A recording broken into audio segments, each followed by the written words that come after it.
And welcome in to another episode of The Big O Show with the great Orestes Destrade. How are you, my friend? I'm doing tranquil and tropical, man. What better? What better on this Tuesday to talk wild card baseball, playoff baseball after a very exciting season. When you really think and encapsulate the season, so many wonderful things that were happening. Obviously in the American League, when you had the year that Judge had, the year that the Big Dumper had, in the National League, Shohei again was incredible. Schwarber, the All-Star game, some of the best defensive plays, especially in the outfield, that I've seen in many a year. So the health of baseball as far as athleticism and talent is that an optimal right now that we haven't seen in a lot of years. So it's definitely trekking up. That also showed in attendance. Attendance went up again. They just kind of posted that. Ratings up. Ratings are up. They've done really some smart things with reference to using the streaming networks and trying to mix and match where their games are being shown. So MLB is pretty darn healthy. They like to see two new stadiums come about, and one is, I guess, one's on the way in Vegas. The other one is a work in progress. Soon on the way in Tampa. Yeah, so all things considered, man, it's an exciting day. We're going to kind of recap 4 super matchups, including 4. Just if you love baseball, in a minute here, we're going to break down 4 incredible left-handed pitchers that are on the mound on the same day. It's very, an oddity to be able to. What a day for baseball. It's really a great day for baseball. All right. He is Orestes Destrade, played with the Yankees and the Marlins and the Pirates, are some of the greatest players in the game. Yes, played in Japan, where he is an absolute legend, and I am a longtime Tampa Bay sportscaster here at JP Peterson. So thank you very much for joining us. You guys can jump in the comments, and since we're going live, if you have any questions, comments. Timmy, we're going live, Timmy. That's right. We're going live. Hit me in the comments, and we'll be happy to answer any or all of your questions about the Rays, about the Major League Baseball playoffs, all kinds of good stuff going on. So let's jump right into it, my friend, as we are here in Tampa Bay. We always like to hit the Rays first. You're a longtime Rays broadcaster. Interesting final week of the season as the Rays drop 4 in a row to the Blue Jays, who are in a dogfight with the Yankees. Yes. Perhaps a little bit of controversy that the last game that mattered so much to the Yankees, they lose it in a tiebreaker to Toronto. So every game mattered. And maybe the Rays didn't put their A team out there. Is this a controversy of some sort, you think? I mean, listen, there's a couple of controversies out there. When you get into that 162 and you get the situations where you're going to have certain teams that need a team to lose and they win, etc. You look at 2 different scenarios that came about. Number 1 was Kevin Cash's decision to sit Yandy Diaz, sit Simpson, sit Brandon Lau. And a lot of people, Yankee fans, obviously specifically, were like, man, why are you sitting these guys? You ended up getting swept by the Toronto Blue Jays, a team that you've owned, and all you needed was really 1 win for the Yankees, who had won, ended up winning their last 8 going into postseason. But I'm okay with what Cash did. Maybe Sans Brandon Lau could have been in that lineup, and when you look at it, 2020, is hard to think about because they ended up scoring 13 runs. Kirk hits 2 home runs. So you don't know what Brandon Lau would have done, the butterfly effect of that. But as far as sitting Simpson, what good was Simpson going to do in that last game? He's not going to steal 5 bags to try to catch, Jose Caballero for the stolen base lead. I think it ended up being 48 or 49 to 44 thereabouts. So he wasn't going to catch him. The kid had a nice, first year in the big leagues, no doubt. And then Yandy Diaz, I'm sorry, but Yandy Diaz, 2 things. Number 1, he was limping a little bit. He was hurting with a leg issue already earlier in the week. I was surprised that he played in any of those games, honestly. He ends up right at 300, so you're going into Sunday. That's almost like a gift that I tell him as a manager and go, listen, great year. Right. Don't worry about it. You've been there for us all year long. Let's not, A, get you re-injured hypothetically you try to beat out a grounder, and now you're going into the offseason seriously, hurt, not just injured, and pat him on the back and say, nice job with the 300. So the Brandon Lau, yeah, why not see? He might have matched Kirk and hit a couple of jacks. Right now, all of a sudden the games goes different. There was another, but you know what? I hear you, Yankee fans. You know why?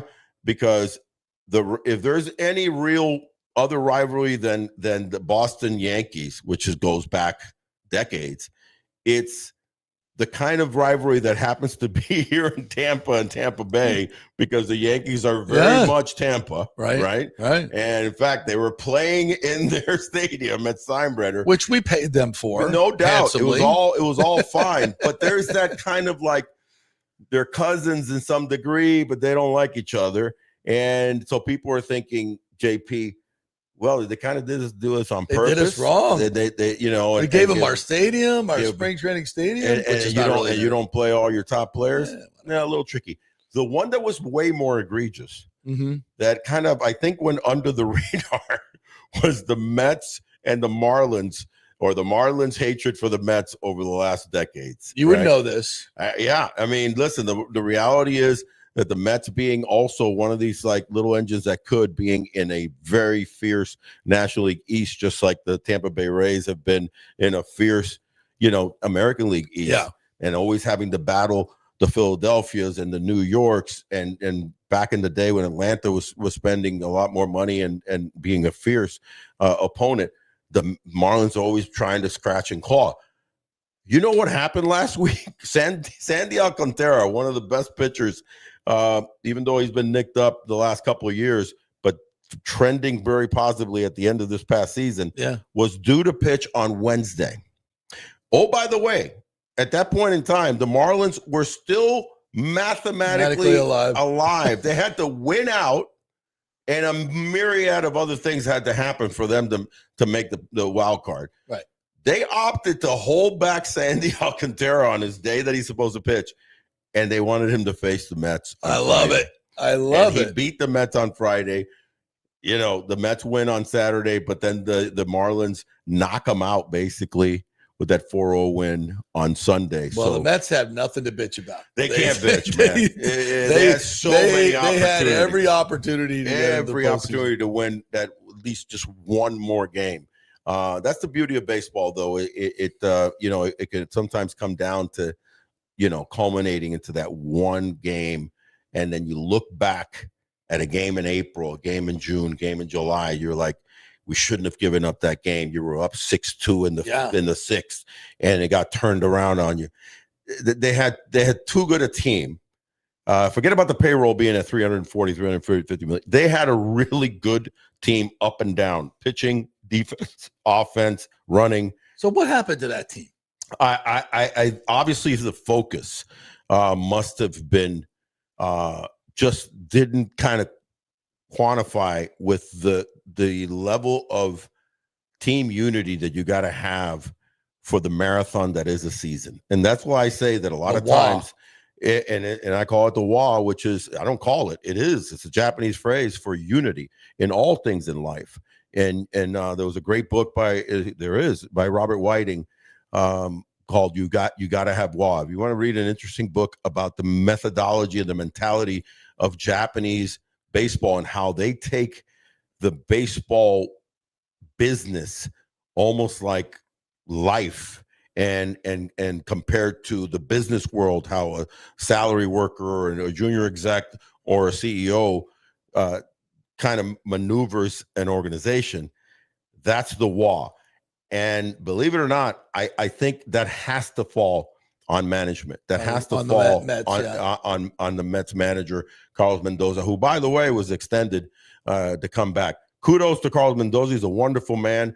I just think that there needed to be a little more fiery push or some meetings earlier in the season, other than their late season, player only meeting, to get things going. But at that point, they had lost, the negative karma sunk in. The last 80 games, they went 30-50. So it was just, they were at the level of the Rockies, at the level of Washington, the level of the Chicago White Sox. I mean, Pete Alonso could not get out there fast enough. Dude. He was like, I'm out.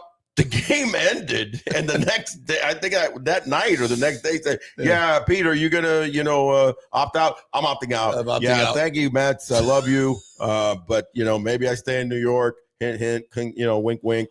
Brian Cashman, bring me over to the other side of the Bronx."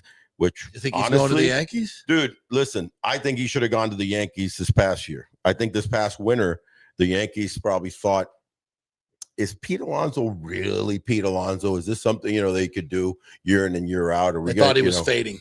And they thought he was fading. And all of a sudden, 38 home runs later, 125 RBIs later, probably one of the more respected team leaders on that team. Because I think what happens when you're talking about the WAR is that you get into individualistic players and not sliding Francisco Lindor and not the greatness, not sliding Juan Soto's greatness, but there's a lot of individuality in those two players. They're great individual, but that's the mastery of guys like Joe Torre. That's the mastery of a Phil Jackson. That's the mastery of a Dungy. Those guys can take great players on their team, right, along with the others. And I'm going to be talking about others later on the show. I'm gonna summons my Shaquille O'Neal, because it's about, sometimes it's not about the star, it's about the others.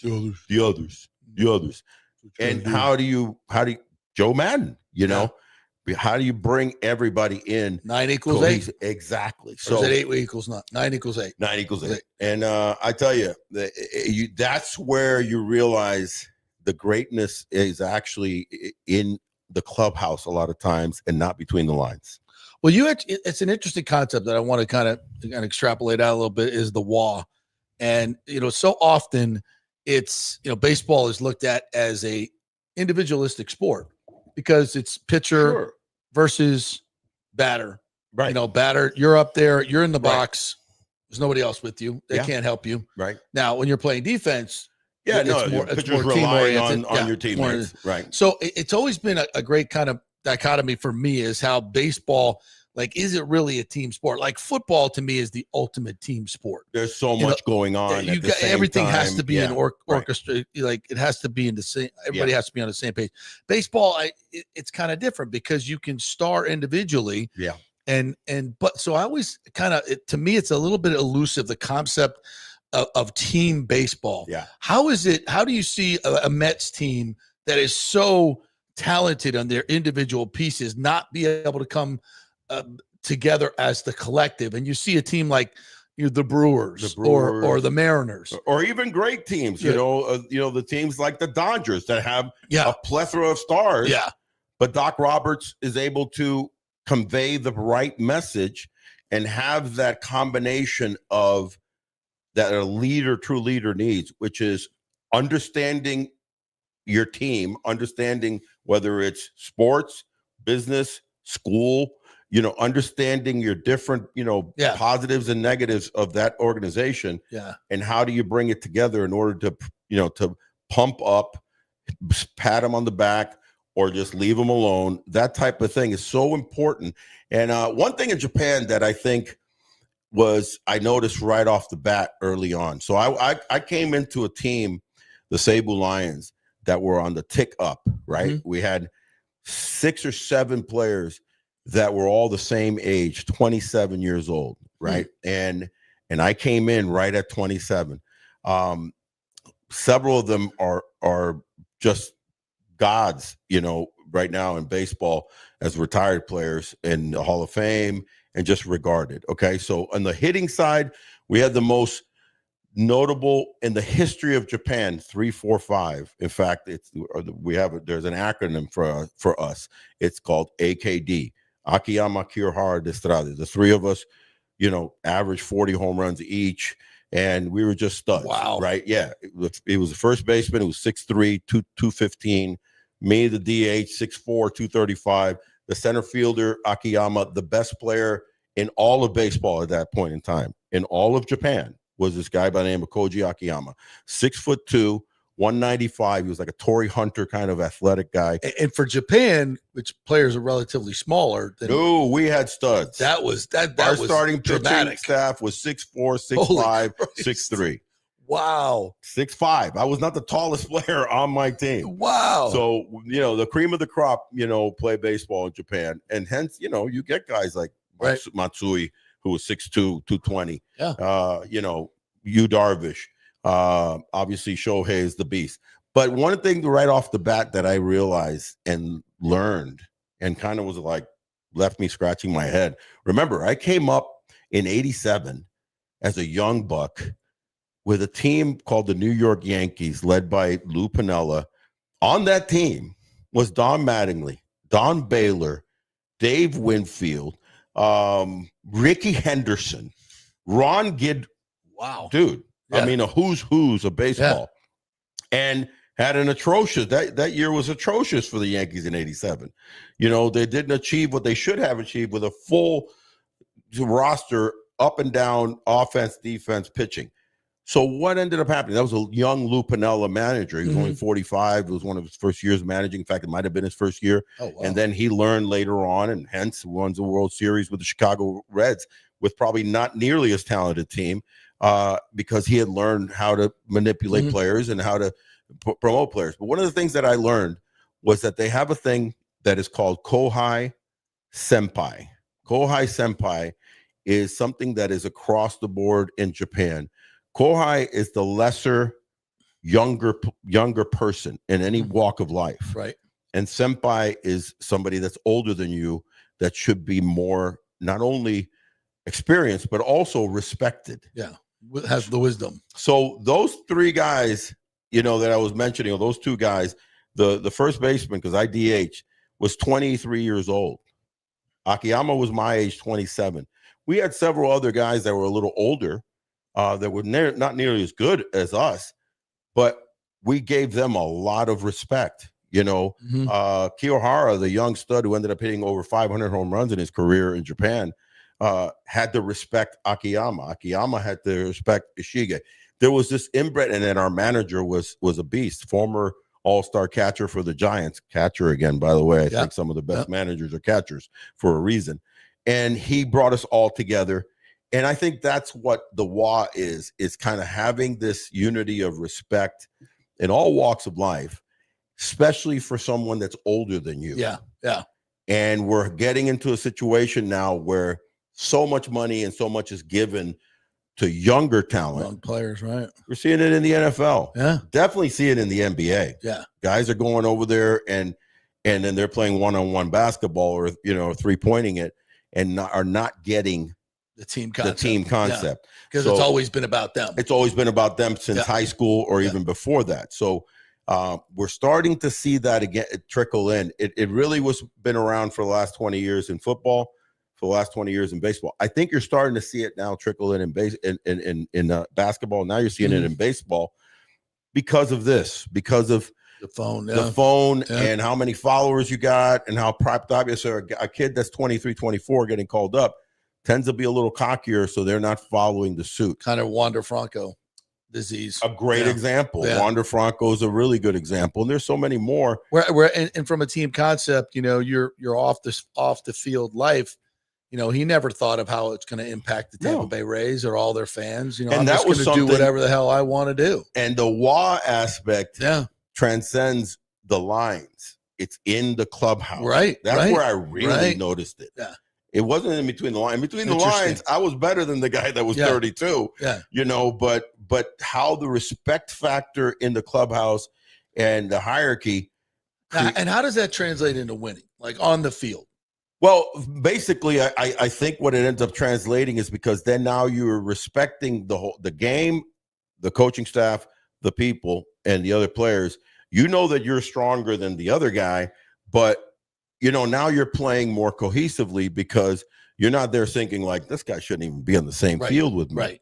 It's like, how can I help him get better, even though he's, not as good as me? Maybe taking your walks in a situation where, sure, you want to deliver, hit a home run, get the RBIs, but if they're not going to give you a pitch to hit, you got to hand it over. Then I got to trust it. In fact, that's the guy that I had hitting behind me. Yeah. The 3-4-5, we were infamous, but I was really more protecting 3 and 4. Right. Because I led both those guys in home runs in both leagues. So they were hitting 38, 40. I was hitting 41, 42, 43, you know, and so they couldn't pitch around them to get to you. They couldn't pitch around them to get to me, but I had a guy behind me that was a nice 280, 285 hitter. And that's something that we'll touch on with reference to the great Judge in this coming series with the Yankees. But the bottom line is that how do you translate it?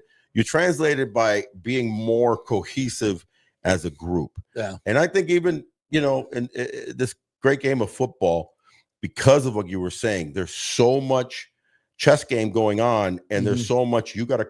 If the DB steps up, then the safety has to step in. Right. You know, you can't. You got to trust him. You got to trust him. Yeah, you got to do your job and trust him that he's doing his job. And I think that's what we're missing in certain teams that are talented.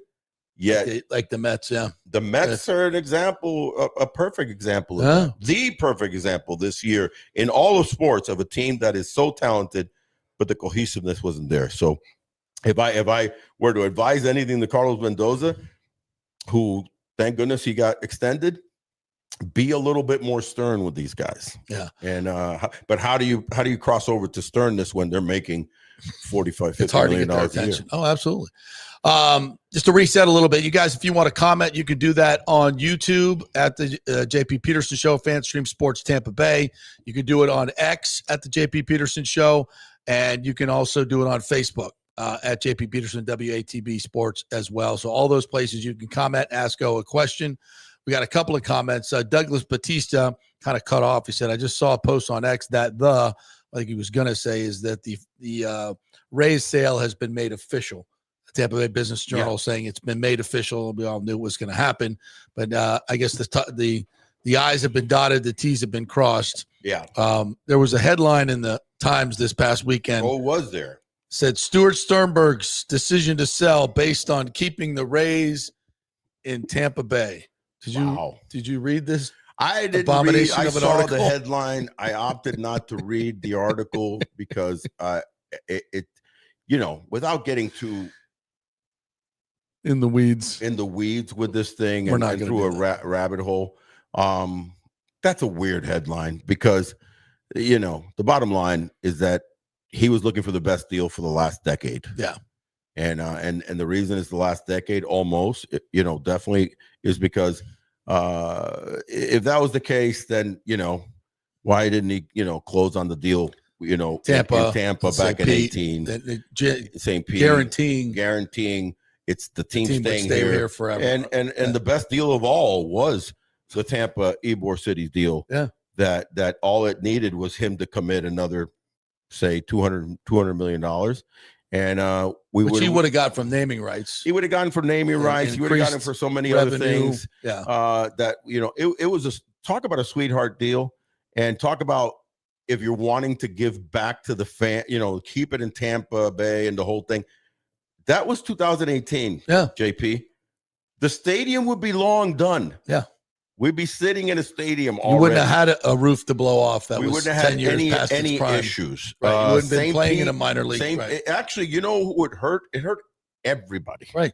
Because St. Pete would have been farther along in their they would have already have the Trop site redeveloped. The Trop thousands and thousands of well-paying jobs at a Moffitt Cancer Center they wanted to build there. An amphitheater. The amphitheater they wanted to build a soccer stadium there. Little stadium. That already would have all been done, and all these jobs would have been had. Far along. Yeah. Right? Yeah, Mayor Kreisman had a beautiful plan to redevelop that would have been huge money coming into St. Petersburg instead of going out. A convention center, all those things could have happened. And we could have had a new stadium, but Sternberg didn't want to do it. Said that there was no corporate support, which was a complete and bold-faced lie. I was part of the Rays 100 that was putting all that together. There was tons of corporate support, pledged over $160 million. And the bottom line is that headline is a complete joke. The only reason, first of all, he couldn't have, Major League Baseball was never going to let him move the team. Right. The whole dual city thing, basically, he threatened to move the team to Montreal for at least half the season. Yeah. I mean, the whole thing was, and part of, even there's a quote in here where he basically blamed other people again, or at the reason that the St. Pete deal didn't get done.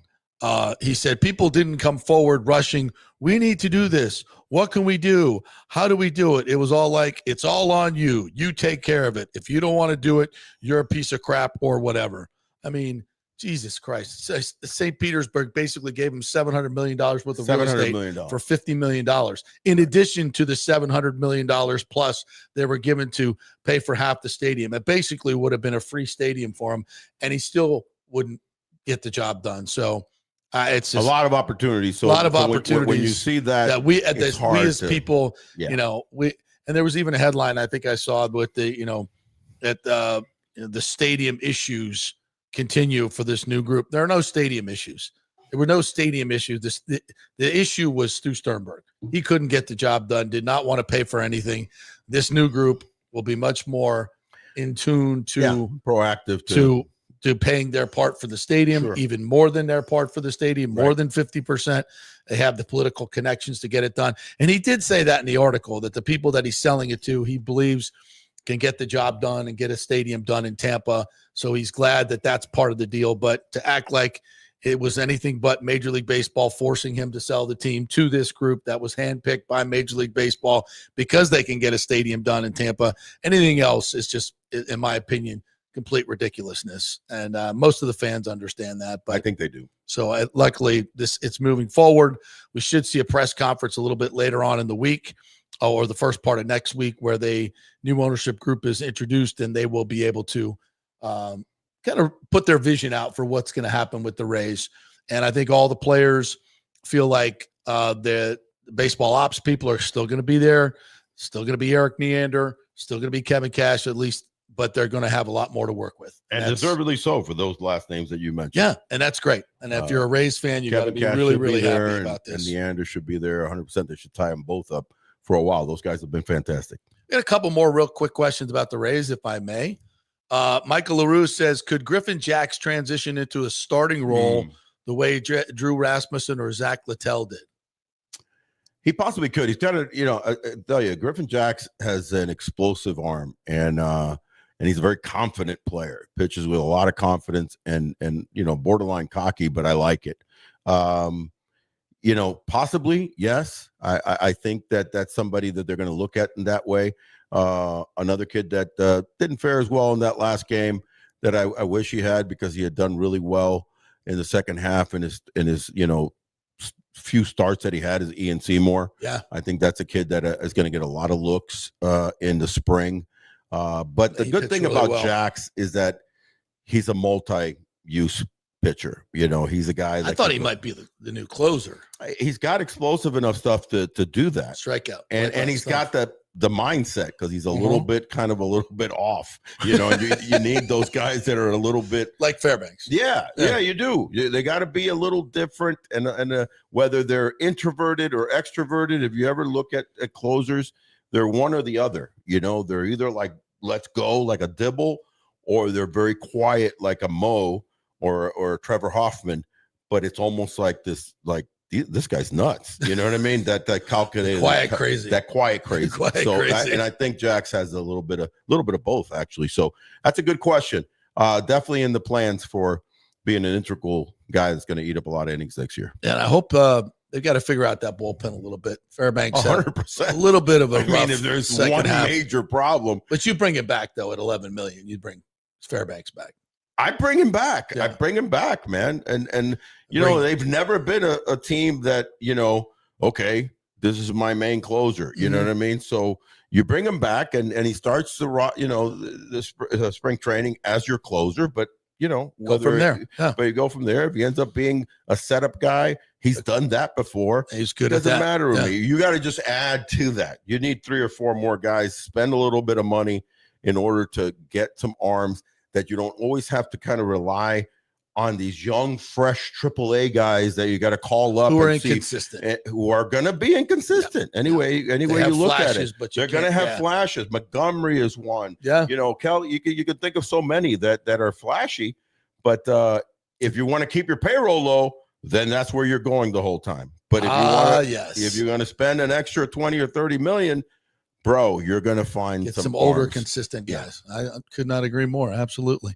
I want to remind you, we're presented by Texas Roadhouse in Wesley Chapel. Great steakhouse. If you have not been, it is comfort food at a comfortable price. It really is. It's a great atmosphere. Tyler, who runs a place there, started there as a busboy. I love that story. And he worked himself up to the managing general partner, and he takes a lot of pride and care in what they do there. They hand cut their steaks. We met the butcher there. Yes. Yeah, and it's beautifully done. Great price, great family atmosphere, and great food. That's Texas Roadhouse in Wesley Chapel. And also Kingmakers, where we're coming to you from right here. Yes. Kingmakers Tampa, a great workspace and play space. A little bit of everything over here. You know, if you want to come and just spend, some time just doing some work, we got office space. We got basically a full-on club if you want to watch games, have events. We got a sports bar. We've got, goodness, we got a simulated golf that is great golf. That is legit, so. A little bit of everything at Kingmakers. Go to kingmakerstampa.com for that. And also the Murray Auto Group, Genesis of Tampa. By the way, this Saturday from 2 to 4 o'clock, we're going to have 3 USF players signing autographs at the grand opening. Hey, at Genesis of Tampa. Go Bulls, baby. Shaz Nimrod, great receiver. Mac Harris, badass linebacker, and Nico Grammatica, great kicker, little skinny kid, with a great leg. He's got a powder keg in that leg, man. So they'll all be signing autographs from 2 to 4 o'clock. Be taking pictures at Genesis of Tampa, which is just off of 275 on Bears, corner right Bears there in Nebraska, and Nebraska, right there. And also test drive some of those Genesis cars. They are once beautiful. You test drive, you're gonna be super hooked. You're gonna say, I want that GB80 SUV. And don't forget also, if you're up in the Haines City area, over close to Orlando, Murphy Auto Group has a fine Toyota dealership over there. The Miracle Toyota of Haines City, phenomenal. Been there many times, done a lot of stuff with them over there. And if you just ask your GM, tell them the Big O sent you over there at Haines City at Miracle Toyota. At Genesis of Tampa this weekend, their grand opening, Friday, Saturday, Sunday, special pricing, special leases. Great cars, tremendous value in the Genesis. If you have not tested it, it's all for free. Go over. We'll be watching football. They have food. They'll have drinks. The guys will be signing autographs Saturday 2 to 4. So I will say, going on. I will say that poor Tyler Hamilton, the owner over there at Wesley Chapel, Texas Roadhouse is licking his wounds this week. What happened? See an FSU guy too? No. What? Georgia. Oh. He's licking it. They should have had that game, bro. I know. I didn't even want to text them. They can't beat Alabama. They can't beat Alabama. 10 out of 11. I didn't even want to text them, man. I was only going to text them if they won, and then they had like 2 or 3 opportunities late in the game, and I'm like, Tyler is dying right now. So maybe a good opportunity to go there now. And get him when he's down a little bit. get 50% off. Don't quote me on that. Or get a great deal and said Georgia's going to be back. You go to Tyler and you go, Georgia's going to be back. It's the beauty of the playoffs. It's the beauty of the playoffs. They got plenty of time to come back. They're a good team. They're going to be in the playoffs. So speaking of playoffs, yeah, let's go through this playoff slate, man. This is exciting. We're doing the show live, and it is like, we got 4 games today. Yeah, some are just kicking off right now. This is the best day in baseball, and we call them a quad of left-handers that are just absolutely just phenomenal, man. Yeah. I tell you, very rare, other than maybe like I guess opening day when all the studs are pitching on the same day, but it doesn't even fit that time because not everybody pitches at the same day. Maybe it's the next day, but all of a sudden in this wild card, you've got Garrett Crochet, you've got Tarek Schoolball, you've got our old guy Blake Snell, and then you got Max Fried. Those are 4 phenomenal lefties that had great seasons. Obviously, Blake Snell was injured for the pretty much almost first half, if not 2/3 of the season, but he's come out like a house on fire. So this is a phenomenal, if you're into pitching and you're into great baseball, those are the things. Now, the key to the 2 guys that I first mentioned, Crochet and Schoolball, those guys more than I think Max Fried and way more than Blake Snell. Everybody wants to win game 1 of a 3-game series because, it's delicate, right? You lose game 1, you're 1 game from being ousted. Nevertheless, The Dodgers obviously have Yamamoto. If they can survive that, heck, they could start Shohei Ohtani in Game 3. Max Fried stumbles, and you've got Carlos Rodon, who had a fantastic season, 18 wins. Then you can travail through game 3. But for those two teams on the road, in the Tigers and the Red Sox, think about it. If they lose with those two monsters at the mound, it just demoralizes you. And so many things. We're on the road, so we have to win 2 more on the road, and our ace just went down. It's not an ace. These are 2 of the greatest pitchers in the game right now, and those 2 lefties. So this is very massive game 1s for both the Detroit Tigers in Cleveland and obviously the Red Sox in Yankee Stadium. Now, that being said, for example, Garrett Crochet, brother, what a season this guy's had. You know what I mean? He's going to come up short to Tarek winning. I still say Screwball. Just so many other things that he's did great, and he's going to win in a tight race. He's going to win the Cy Young. But here's an interesting stat. Do you know that for any pitcher, Boston pitcher that has thrown 4 or more games against the New York Yankees in a calendar season, the best whip, who do you think it would be out there? I'm going to throw some names out there, and they're not it. Bruce Hurst, John Tudor. Best whip for a lefty versus the Yankees with 4 or more starts. You'd have to go back to 1970 by a pitcher by the name of Babe Ruth, who had the best whip versus the Yankees. 1917? 1917. Obviously, the next he got traded, in 1918. But the bottom line is that he has been dominating versus the Yankees. And one of the reasons that he's been so dominating as of late with the Yankees, believe it or not, is he's notoriously a 4-seam fastball that he spots in 4 different locations, like impeccably, right? At 95 to 97. And he really spots it really well, especially into righties. He really kind of handcuffs righties. Then he's got the sweeper slider that he just, explodes on righties in the back leg. Lefties have no chance. But he's had a nice changeup too, but he's added a 2-seam fastball that he throws at around 91, 92. But that baby's got so much movement that it's a new kind of nuanced pitch from this year, especially in the second half of the season, that all of a sudden it's almost like, you know what, I'm going to try to change something up a little bit here. And everybody gets, used to my 4-seam slider, 4-seam. I'm going to throw a 2-seam. And I watched some of the videos of him against the Yankees the last couple of times, and holy cow, that pitch is devastating. So keep an eye on his 2-seamer and how it works. And then as far as Max Fried, after kind of a middle of the season hiccup with what ended up being, he had a finger issue with a blister that didn't heal really well, but tried to pitch through it and struggled, came off of that, finally got healed. He's been back to just, all-star type of pitching. He's got the big curveball, the fastball, he needs to spot his pitches. So it's going to be interesting because he's got, playoff experience. Garrett Crochet is pitching in his first playoff. Any way you look at it, it's still daunting. You know what I mean? Yeah. And I know he's a stud now with a new contract and the whole thing. It's bright lights, big city in Yankee Stadium with a lot on the line.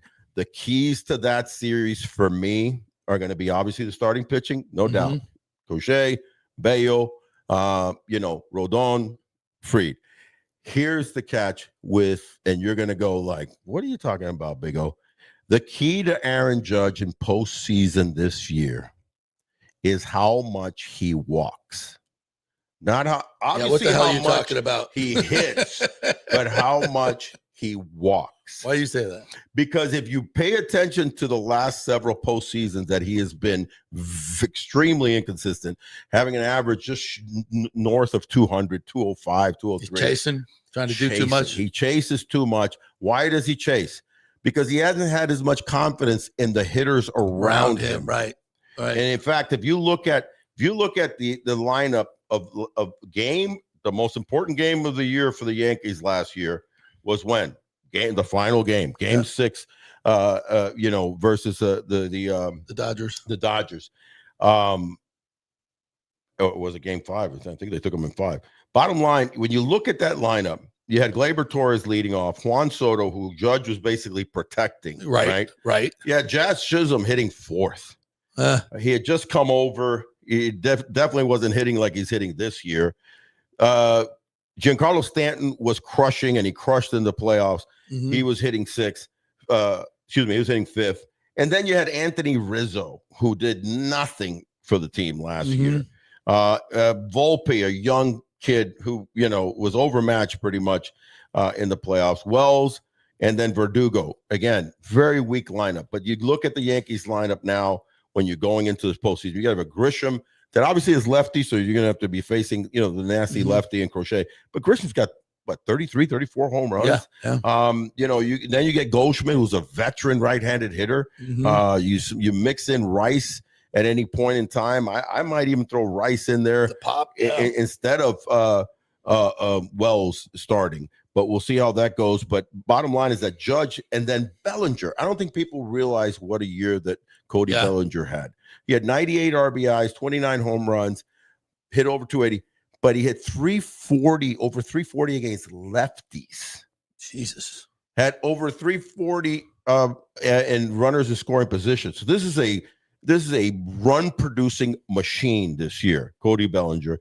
And then you got Stanton, who finished the season hot as a firecracker, and he is Mr. October. Yep. And then Volpe needs to figure things out and just try to get base hits to right. But they just get stronger and stronger. So all of a sudden, it's a deeper lineup. Just a way deeper lineup. They showed it, leading the league in runs, leading the league in run differential, leading the league in home runs. So this is a team that Judge can sit back and go. Hence, by the way, his on base percentage this year upwards of 470. Well, and like we talked about team baseball, he walk more. At team baseball, it's like I trust my guys. If they're not going to give me a pitch to hit, then I'm going to take my walk. But if you're figuring that I have to be the guy, exactly, all four of my at bats, right? See, there is a certain at bat per game that most of the times later in the game that you got to say, okay, I might have to open myself up a little bit. But early in the game and stuff like that, take your walks, trust the offense, trust the system, trust the process. If he's walking more, they're going to be scoring more. And if he's walking more, then when he does get the pitch in the zone, there is no better hitter in Major League Baseball. He doesn't miss. He doesn't miss. So that's a massive key, along with the fact that Williams and Bednar have to produce. Listen, they're not going to win if they can't shorten the game to 7 innings. Just like the Boston Red Sox are the best team in baseball at shortening the game to 7 innings. Why? Because they got Whitlock and Aroldis Chapman. Yeah, I don't even think people realize how good Garrett Whitlock is. Yeah. The second half, Whitlock had an ERA of 0.35. Jesus. This dude was just not giving up runs. So you have to shorten the game, and if they don't have an answer to Whitlock and Aroldis Chapman with Williams and Bednar, it could be a great series. It's going to be a great series. It's going to be a great series. The Red Sox and the Yankees in postseason short series. I mean, the drama, every pitch. Yeah, that's what I love about postseason baseball. Every pitch just takes on a heightened, importance. And I'm going to tell you something. A lot of people have talking to my friends the last, over the weekend. Are like, man, why does it have to be Yankees and Red Sox right off the bat? Why does it have to be Yankees and Red Sox? I'm going to tell you something. I'm okay with it. And in fact, the one curious thing about the American League setup this year is that they're true division series. Think about it. Yeah. It's the Yankees and Red Sox from the American League East knocking each other off or moving forward. Right. And then you've got the Cleveland Guardians and the Detroit Tigers, who battled all year long, knocking each other off. It's different in the National League where you're having cross-division playoffs. But the bottom line is that these are dramatic divisions. I'm going to tell you a stat that you're going to freak out. Okay. Moving on to Cleveland and did you know? I didn't realize that that Cleveland and Detroit are like the AL charter members of yesteryear. They've been playing against each other since 1901. and they have played 2,344 games against each other. 2,344 games against each other since 1901, and they're exactly at 500. No, they're not. 100% with 12 ties. They have split 2,034 games. And it's just phenomenal stat that I ended up finding. It's with 1,166 wins each and 12 ties. Back in the day, they used to have more ties. Are you kidding me? Yes. They don't have much of a postseason. They're going into a postseason battle, and over 2,000 games they've split. Since 1901, they've split. They're the OGs of American League. So this is the ultimate tiebreaker. Now, as far as in the postseason, the teams have met.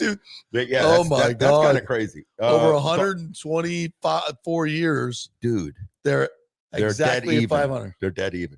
Now in the postseason, it's a little different. We're starting at 0-0. Guys, rev them up. Wow. The Cleveland has won.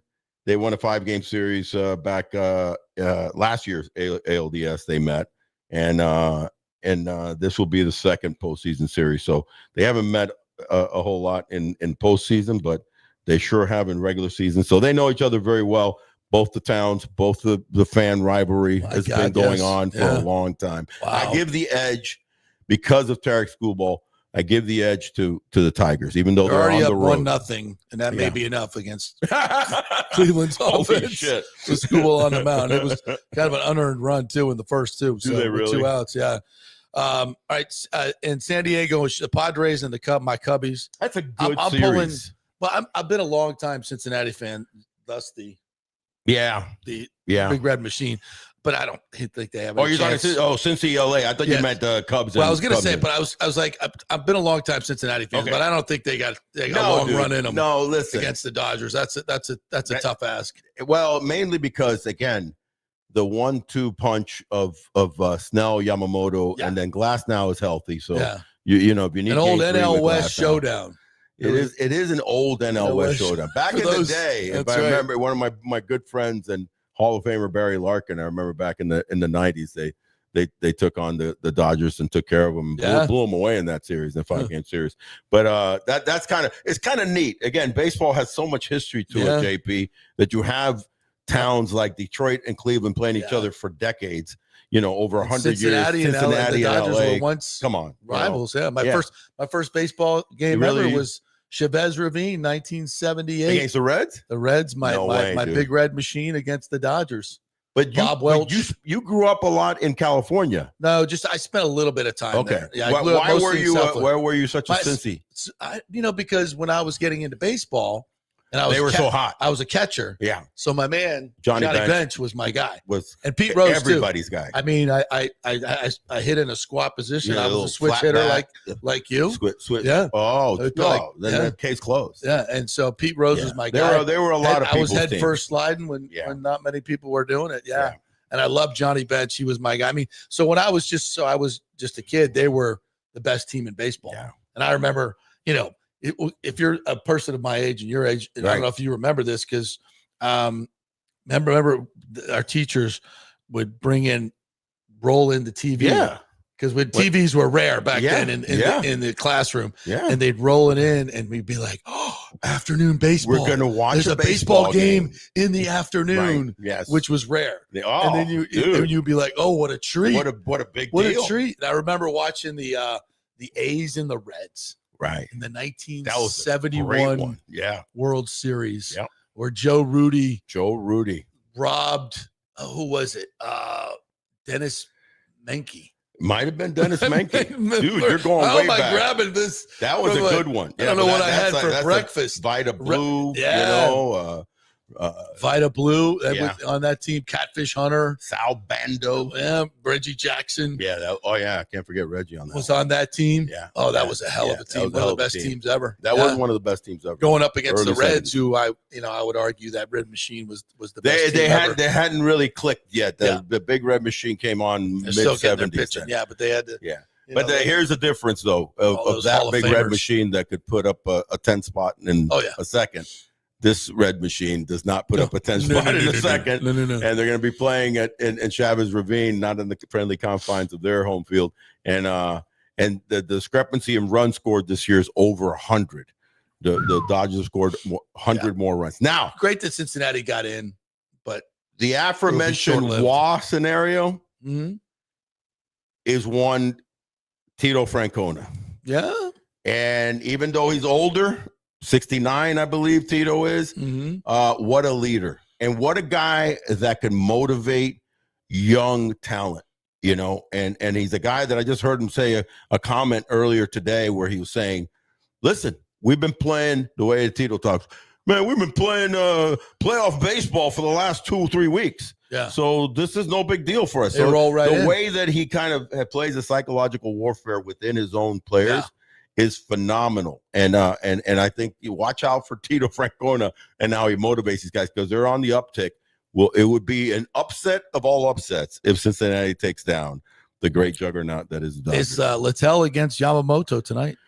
9 o'clock. No. Tonight it should be Snell. Oh, that's game 2. My bad. I'm looking at game 2. Wild card game 2 will be game 2. That's another reason that I really don't give them, because when you got Yamamoto versus Zach Littell, no disrespect to our boy Zach that was over here. That's just Green. Yeah, Green versus Snell tonight. Yeah, Green gives them a slight potential chance of winning. He's nasty. Yeah. But the reality is that if Blake Snell is pitching the way he's pitched the last month after he came off the IL, he has been just dominating. I mean, dominating. So I expect Snell to take care of business, and then you hand it off to Yamamoto. That should be a quick series. Now, the Cubs and Padres is a whole different ball game. I think that's going to be a heck of a series. I see that one going 3. And I'm going to give the edge to the Cubs. Actually, I'm going to give the edge to the Cubs. Kyle Tucker, and hopefully Kyle will be feeling frisky enough because he ended up season with I guess with that oblique bothersome thing. But I like what they're throwing out of the mound. Talk about lefties. Seems like lefties galore in the playoffs right now because you're going to have Matthew Boyd. Who's no slouch. He's honorable mention. He didn't make that top 4. 3.21 He's not ERA. as nasty as the 4 that I aforementioned, but Matthew Boyd is very serviceable. And then you got Imanaga, and Imanaga is just a little workhorse lefty that is going to make things difficult for I think for the Padres, who have had this season that has gone dramatically. One of the most Jekyll and Hyde seasons that I've seen this year, where they've run off 5 or 6 and then lost 5 or 6. So they've been extremely inconsistent. But a team that could get super hot and win 13 games in a row and win it all. All right. Before we get to by the way, let's go to a couple questions here. Michael LaRue says Adrian Hauser is the Rays' only free agent. Do you think they'll bring him back? I don't think so. No? He's 32 years old. Did a nice job. Pitched better for the White Sox than he did for the Rays. But he did have some pretty decent outings. At 32 years old, I think you have better places to spend your money. And he's not that dominating. I'd rather keep Fairbanks. And there's going to be some pitchers out there. And if they're really going to loosen the purse strings a little bit, there's some guys to go after that could solidify, because you're going to have McCann back. You're going to spread out Drew Rasmussen next year. Hopefully you're going to see him pitch into, if he stays healthy, 170, 180. He had 150 innings this year. You think Sugar Shane's back? I'm hoping. They're saying that he might miss a whole bunch next year too. I don't know. I mean, I don't think they know anything yet. Yeah. It's such a mystery what happened to him this year. That was a mystery with the nerve thing. Yeah, I'm hoping. I mean, I'm figuring several months, of rehab.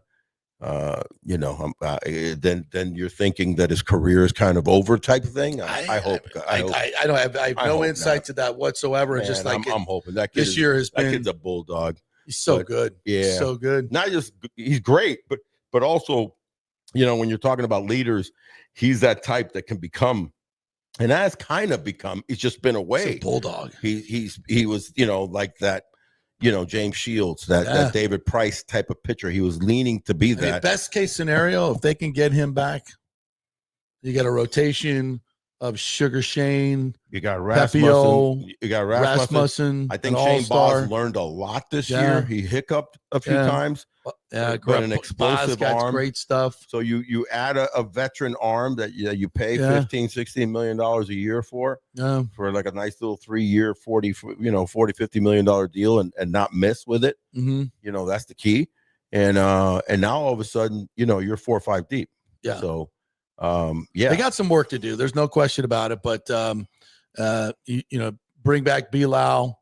Aranda's an all-star, a young I saw player. Somewhere people like they need to revamp and get rid of the older players like Brandon Lau and no, dude, please. Yandy's still leading the league in exit velocity. Arguably had the best year of his life. And those guys. And this is a guy that led the league in hitting at 336 or whatever a few years ago. And they're cheap.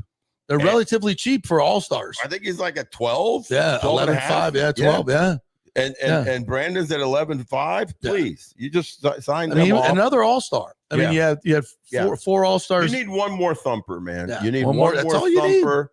And it can't be a DH because you got Yandy there. Yeah. Power hitting outfielder. I was thinking about Mountcastle the other day, but I realized that he's never played the outfield, so he's pretty much a first baseman. And you don't want to screw with Aranda. Aranda is established himself that it's another reason that Pete Alonso, you wouldn't go after him. No. And Pete's going to be way too expensive. Yeah. I mean, let's not put our boy Zalewski on that pedestal right now.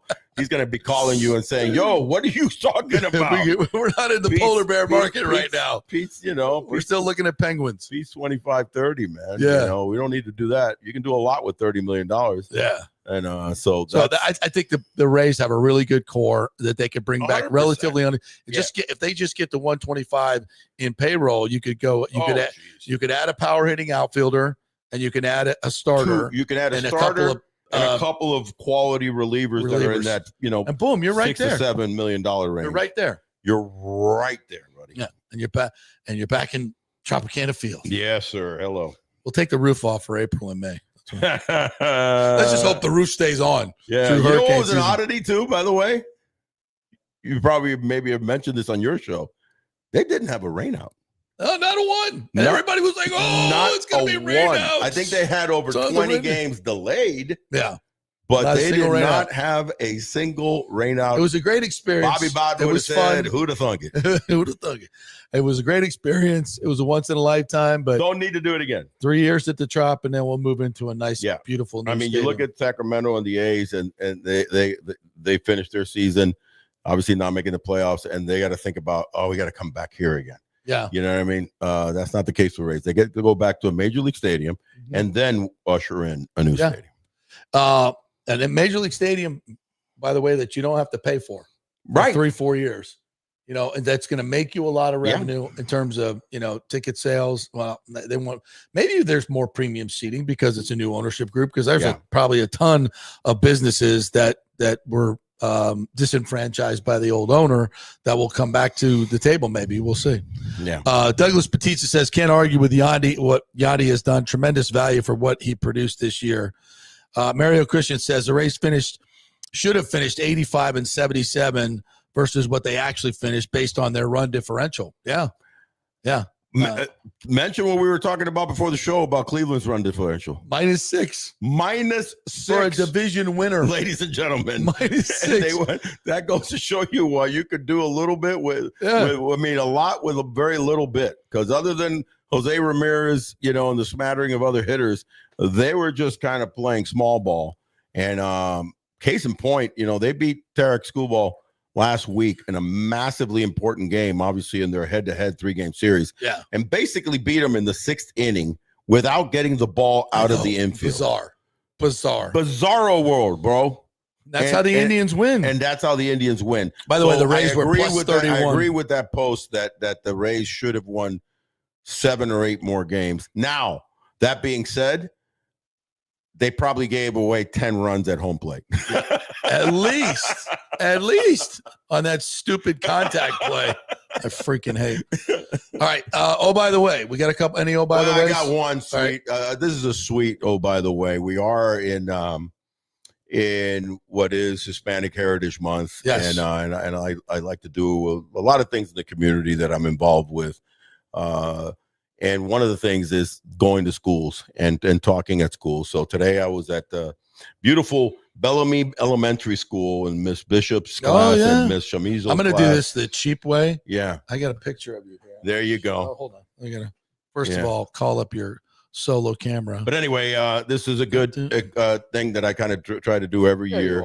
And go read to the kids. But not only read to the kids a book, but read a book in Spanish and in English. So put your hand up if you love the Rays. Yeah. What were you asking there? Were they raising their hand? No, I was just asking. Are you excited about the new Rays ownership group? Yeah. Are the Bucks going to win in Seattle? Who hates Steve Sternberg? Yeah, that's right. No, we weren't doing that. No. But props to Bellamy Elementary School and Ms. Bishop and Ms. Shamizu. Thank you for doing that, by the way. Listen, and the key thing for that for me is because this is a program that Hillsborough County has instituted many years ago now, which is called the dual curriculum program, because of the influx of so many Hispanic kids that have come into the areas of Tampa, and obviously Orlando and so many other areas, that they teach 3rd, 4th, and 5th grade in Spanish and in English. So both every day you flip flop, and they do a fantastic job over there. So thank you to Principal Toscano and to Melissa Morgado, who helped create this opportunity for me to go over there and talk to kids. The kids were wonderful.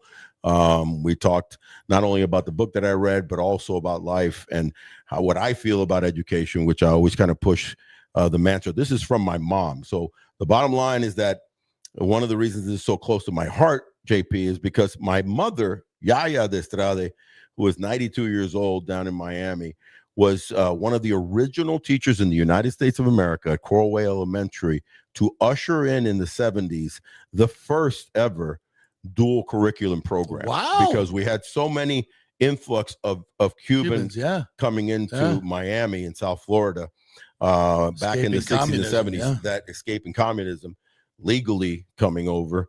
And so Coral Way was one of the leaders in creating this dual curriculum, and then no wonder it's so near and dear to your heart. It kind of created a wildfire all over Florida, but also out in California, Texas, Arizona. They use a dual curriculum program. So kudos to Bellamy Elementary School and all the wonderful things they do there and the school board system. So what I push always is play hard, study harder.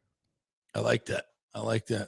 All right, brother. Great stuff as always. Again, thanks to Texas Roadhouse, Wesley Chapel. Go visit them and get a great steak dinner or chicken dinner, or whatever you like there on the menu. They have a fantastic menu. Great place to watch baseball, by the way, too. They got a nice little sports bar in there. Great sports bar. Going to go watch the game and have a quality meal right there. Texas Roadhouse, Wesley Chapel. Kingmakers Tampa. Go to kingmakerstampa.com if you want to become part of this beautiful club that we're in right now. You could even use this production studio as part of your membership. And the Murphy Auto Group at Genesis of Tampa this weekend. It is the grand opening. USF Bulls. 3rd, 4th, and 5th. Yes, go see the Bulls play Friday night. And then Saturday, you can come watch Chaz Nimrod, a wide receiver, Mac Harris, big linebacker, and Nico Grammatica, their kicker, sign autographs from 2 to 4 o'clock at Genesis. Nimrod's legit.